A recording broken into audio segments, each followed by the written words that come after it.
Hi, I'm Tom with the SPB production channel, and in this video I will cover new features of the recent 50 alpha release of Design, which is a 2D CAD authoring system for GNOME desktop, so it works on Linux and you can create DXF files with it.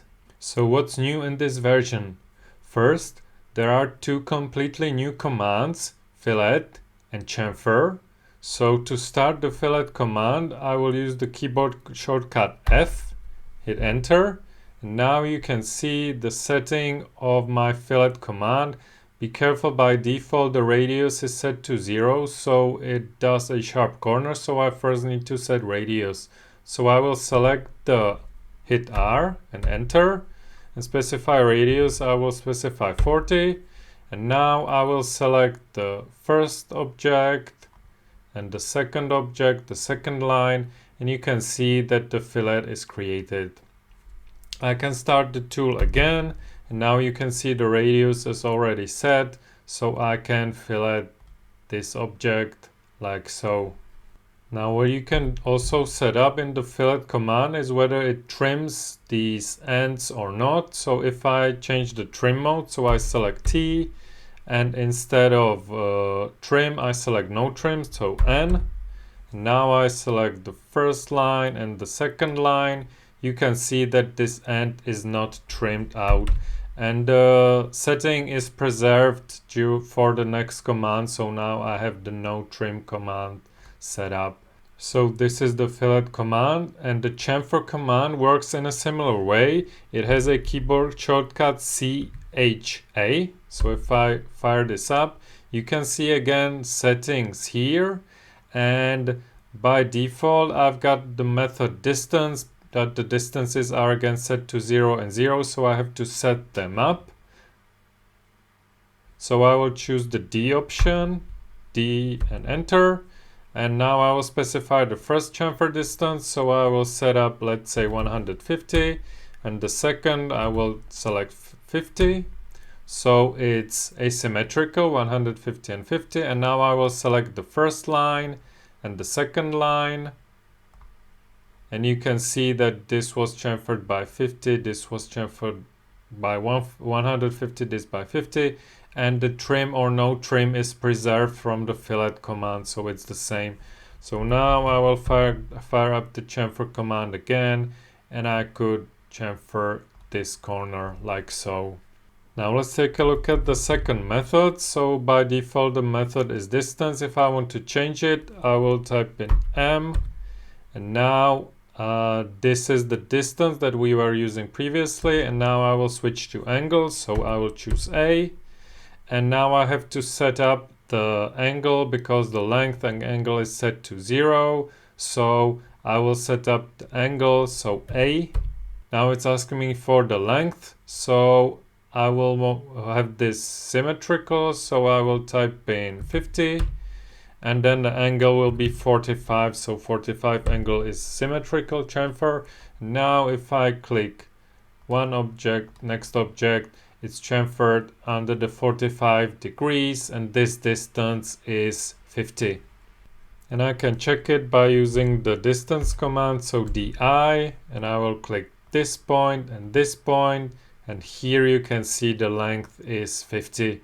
So it did the chamfer correctly. And another new feature is that the distance command now shows the angle between the points, so the global angle. So if I would, let's say, measure the distance, so I will measure the distance from here to here, I can see that this angle is 21.8 degrees. If I measure again from this point to this point, you can see that it's 90 degrees. So it's the global angle from the start point to the end point. And you can also see that there's this pop-up overlay information. And when I actually measured the distance, I will type in DI, and I measure the distance, and after a while the information disappears. So the tip is to, if you measure the distance and you want to check the measurement, to hover your mouse here and not click, because if you hover your mouse here, the distance will not disappear, so you get this information. So this is a nice feature. And now I can click this button to hide the information. The next new feature is that you can open, if you are opening a file from your file browser and you open it with design, it opens up in the same window. So the other tab is open. This was previously opened in a completely new window. So this is nice feature.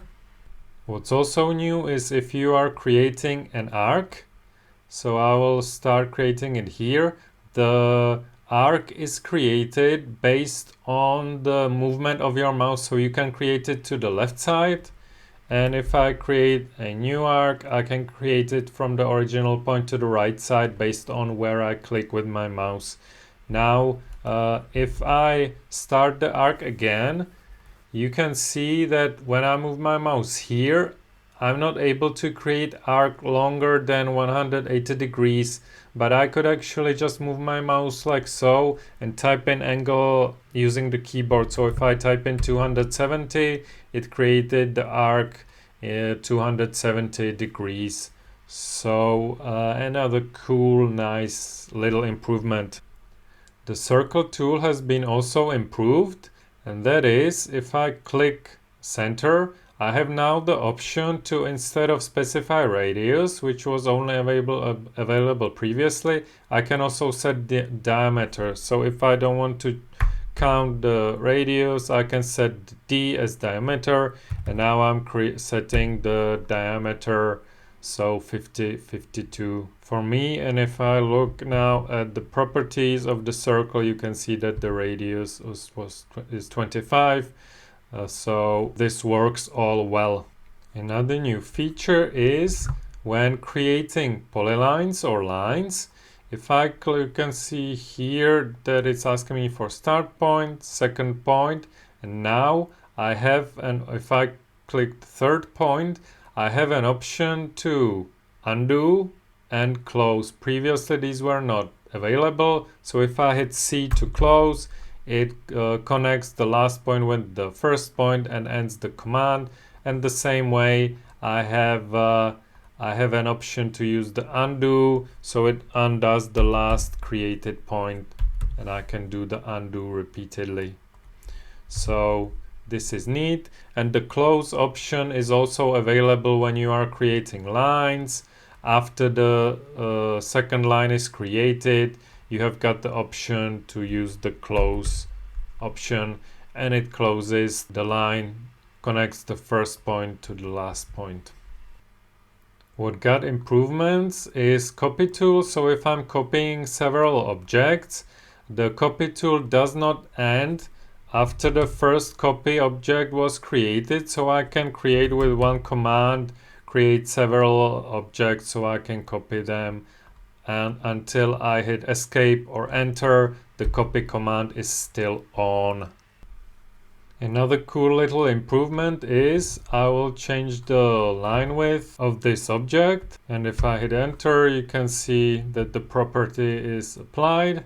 And the MatchProperties command, previously you could not pre-select an object and then fire up the tool, but now you can. So now I can actually select the object that I want to copy, type in MA as MatchProperties, and now I'm just selecting the destination object. So I will select this one and this one, hit enter, and you can see that the properties were copied. So there's the pre-selection option for the MatchProperties command. Now another cool new feature is island detection for the hatch command. So if I want to hatch this area but without this inside, let me first deselect everything and start the hatch command by typing H and enter. And now I'm selecting items, so I can select this object. And if I select also this object, you can see that it's detecting the inner islands of the objects.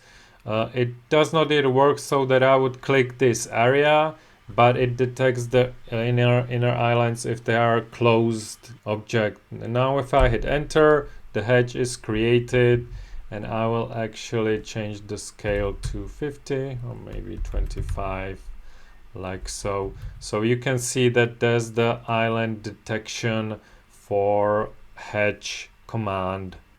Now the new Design 50 alpha release also includes a lot of bug fixes. So the current text style is saved into the file. Text objects are saved with correct alignment, and some inaccuracy in text height was improved, and there are many other bug fixes. You can read about them in the complete release notes on FlatHub, and here if I scroll down, I've got my changelog of the current release, and FlatHub is also a place where you can get the application. So link to the Design FlatHub page is in the description box below. So the Design 50 release is another step towards a full-featured 2D CAD authoring software on Linux. I hope this was helpful, and I will see you in the next one.